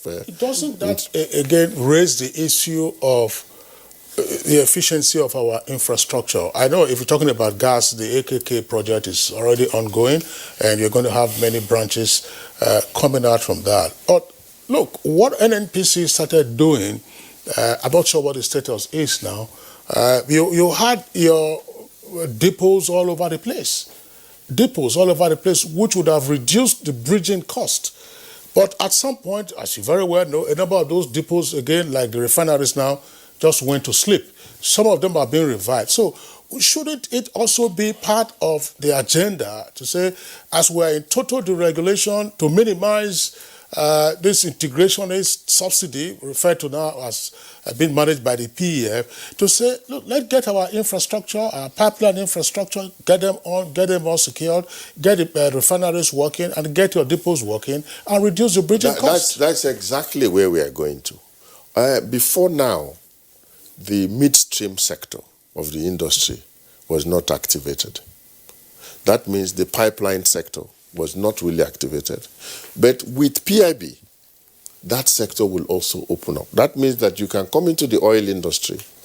You don't own anything in the upstream. You don't own anything in the downstream, but you can own something in the midstream. That means you can have pipelines.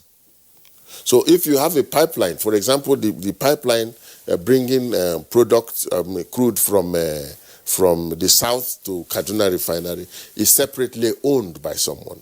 So it charges throughput for any product that passes on that pipeline. So that sector will also be opened up. That means people will be encouraged to build pipelines. For example, I don't need to do any, if as an investor, if you have money, all you need to do is to just build a pipeline from point A to point B and charge everybody. So now, later on, I mean, as we pass this initial bump, you have that all this infrastructure will grow from the system, and then it will have an impact. That's why we say, look, the regulation is going to open up a lot of things, but this is just an initial bump.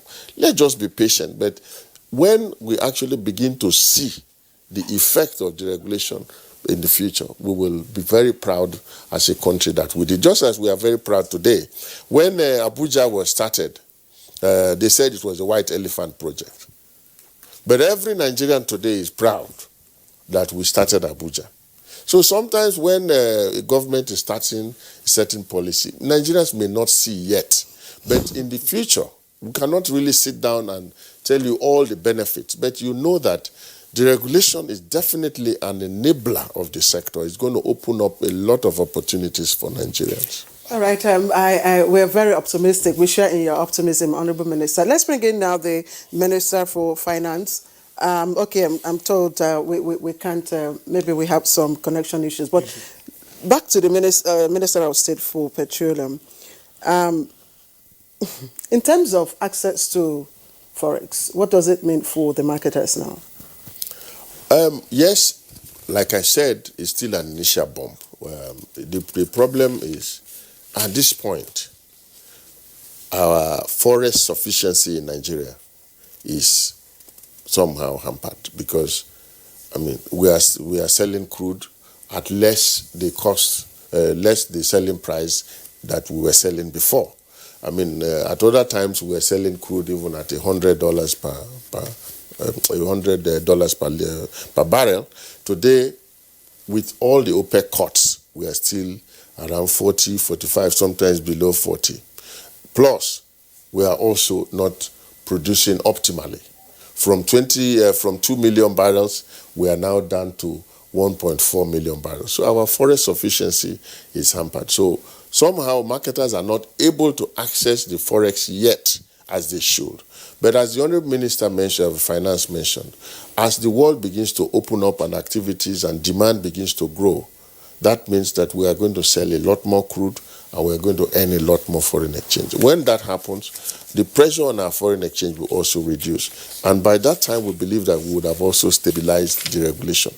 That means marketers can access forex. And once they can access forex, they can also import and sell at market parity price. And this has also opened up the opportunity because of the advantage that we have in Nigeria. The arbitrage that used to come from smuggling petroleum products to the neighboring countries will become an advantage to us. Because we will still be landing the product cheaper in Nigeria because of the, like I said, the economy of scale. Is smuggling still an issue? Because no, that's what I'm saying. Yeah. That means that now the smuggling, the arbitrage, you see, smuggling existed because of the arbitrage opportunity. You were selling a product at much less what it's been what it was being sold outside Nigeria in our neighboring countries. So of course, naturally, everybody wanted to get the product from Nigeria and then send illegally to the neighbors. But now that becomes an opportunity. If you're able to land the product for cheaper in Nigeria, that now becomes an opportunity. You can now target those markets and land it in Nigeria and actually sell to those countries from Nigeria. I was just wondering, just before we take our many tweets that have come in, what happened to kerosene? I mean, there was a time when kerosene was an issue. I'm sure you remember this. What happened? I mean, I no longer see jerrycans queuing up as vehicles used to queue up for petrol. What is the status of kerosene now? Well, but you know that nobody is complaining about kerosene scarcity. But kerosene has been deregulated for a long time ago, like diesel. And today, maybe there is so much availability that you don't need to go and queue up. Anybody that needs kerosene must be having kerosene. That's why you have you don't have those queues anymore. But we understand that it's been an uphill task getting the marketers to adjust their price according to the dictates of market forces. So if this is so, what's the assurance that when there is a need to adjust, in the interest of consumers, that you will be able to compel them to do so. That is always the problem. You see, Nigerians like to say things from two sides. That's what we are trying to say, that look, we cannot completely abolish the existence of PPPROA, to be able to at least police the pricing in the marketplace. So now we have learned from the deregulation of diesel, we have learned from the deregulation of kerosene, that we need to police this pricing. If not, marketers can take these prices above where we expect the prices to be.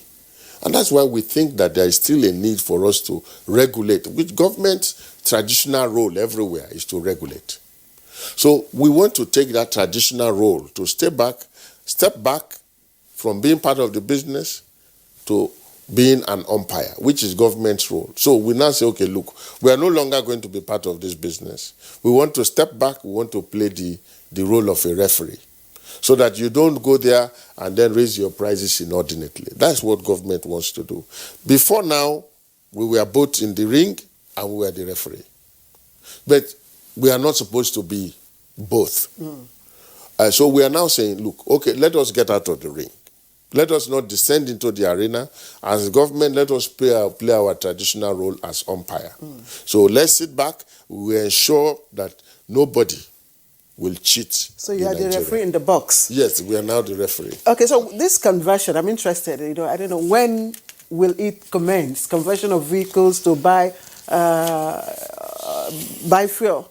No, in fact, I told you it will be from August. From October rather. Okay. We are going to start. We're going to roll out in October, and we will expect that it's not going to start everywhere, but we will roll out, and then we expect that it will expand. Are there conditions to be met?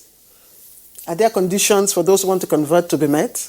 Well, your car should be in a fairly good condition. That is probably the only condition, because if your car is not in a very good condition, I don't know how that is going to convert. But I don't know the technical details, but I can assure you that we are already in discussion with the National Union of Road Transport Workers and the National Union of Transport Owners and so on. We are in discussion with them. We have actually engaged a lot of the operators of this sector, and they are all very happy to be part of the program with us. All right. So let's listen into the views from our viewers. Amabola Hombab says deregulation is long overdue. It's taking a heavy toll on our economy for decades. The country cannot continue to sustain such an economy. Times were that Nigeria was paying for products that never birthed here. And Bashir Suleiman Abubakar tweets, the problem now is, with the removed subsidies, what will be done with the money saved to influence the life of the common man, to improve the life of the common man?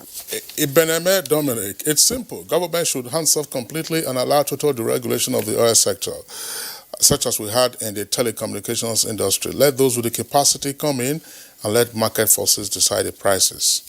Okay, Mike Anyako says, let me just summarize what he has said. It's a bold decision, this development is, but this big question is, how deregulated is the deregulation of the downstream? We know governments are operating under budget constraints as a result of COVID-19. These poor earnings, labor demands, democracy dividends to people. There must be palliative stimulus to augment sufferings on the masses. Akogu Edache, subsidy removal is a good initiative, but the fear is, will the money derived from the subsidy removal be properly utilized?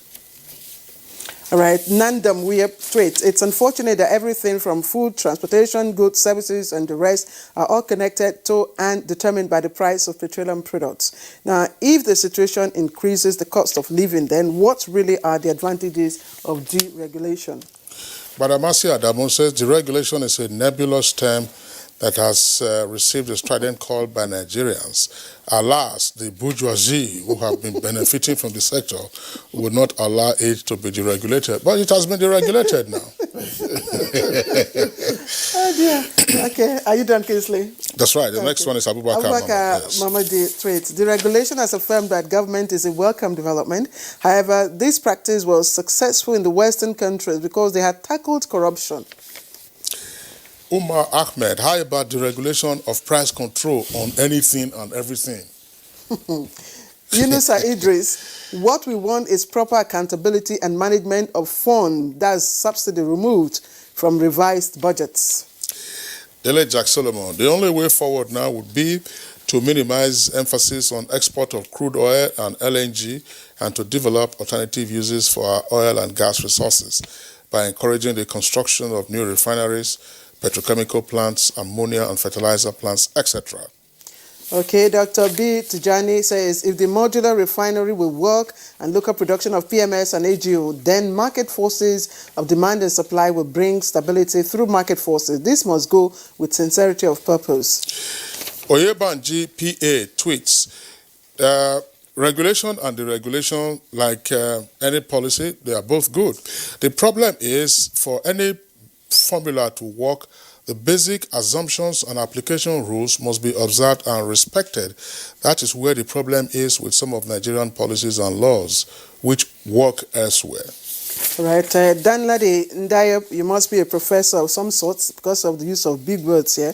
Deregulation without a concomitant commitment to drastically reduce the cost of governance will exacerbate the socio-economic distortions that breed underdevelopment and in the long run spawn social unrest. Government must stop taking from the poor to subsidize the rich.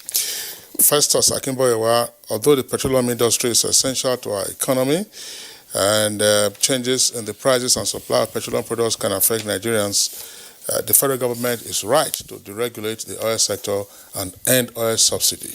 All right, Law Alpha-C, deregulation is a sure way of making the products available and prices determined by market forces. No doubt the pains will be short-lived in view of the timing.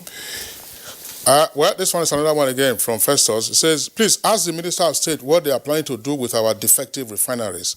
Why are we still spending on them when we know that they will never function well again? Okay, Godwin Iso, how can you talk about full deregulation and letting market forces determine prices and at the same time saying DPR will check prices? Are you going to twist marketers to sell at a particular price range? Olushola John, can the Honourable Minister tell us if modular refineries will be licensed? All right, I think... yeah, those are the tweets. Of course, you have to have a license. Yes.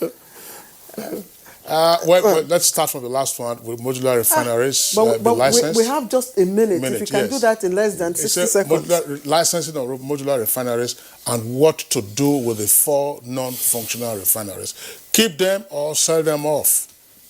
Whether we keep them or we sell them off at this point, it's the same thing to us. Because, as I said before, deregulation has made these refineries now commercially viable, either for government or for private sector. Therefore, we believe that we can fix these refineries easier. Even as a government, as NNPC, we can fix these refineries because NNPC can now access funding easily to fix this refineries. The money saved, what are we going to do with it? Well, the money saved will go into the budget and we are going to, is going to enable a lot of capital projects. What we don't want to do is to set up a PTF Minister, type we thing. cannot exhaust this. I thought so. Yes. Thank you very much. We're going to have you back sometime to deal with further matters arising from this conversation. All right. Honourable Minister of State for Petroleum and former Governor of Bayelsa State, Timi Preseva, Chief Timi Preseva, I'd like to thank you very much for joining us. And also appreciate the Honourable Minister of Finance, Budget and National Planning, Zainab Ahmed, who joined us earlier on the program. We also appreciate all of you for your tweets. I am Claire Adelabo Abdul Razak. We'll see you again tomorrow. That's will. And I'm Kingsley Osadolo. Stay